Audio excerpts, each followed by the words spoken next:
I mean, it's just so much to say. I've just been working in Flint and just looking at the realities of what had been going on there with emergency managers, and it's atrocious. But people became activists because of it.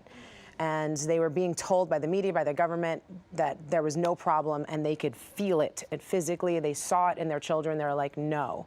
You know, that's, you know, as you're talking about, you know, all of the different communities and how we need to be really specific in dealing with everyone respectfully and responsibly. And when we went on a Bernie bus tour and we got to sit with natives who were like, talk about us as survivors of genocide and holders of our tradition. Don't, you know, talking to a person who's, I'm not an immigrant, I'm a refugee.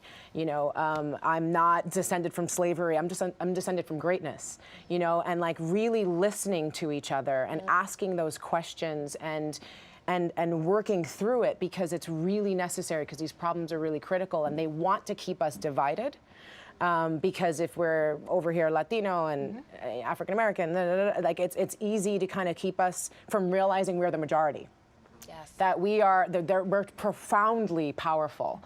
And if we work together, and it doesn't mean, you know, like I put something out recently and it was like, I said something about a melting pot. And someone corrected me, it was like, it's not a melting pot, it's a salad. And I really love that, because that's the reality about having this, how leaderful this moment is, and making sure people really step into their power and identify themselves to represent their community, to represent their issues. But we can't let that divide us and undermine each other, which is what we've been doing. Because the governments and the corporations and the special interests and the oil, and they're all working with each other and scratching each other's backs, and they've got 4 and 8 and 10 and 12, 20-year long game plans, and we're just surviving.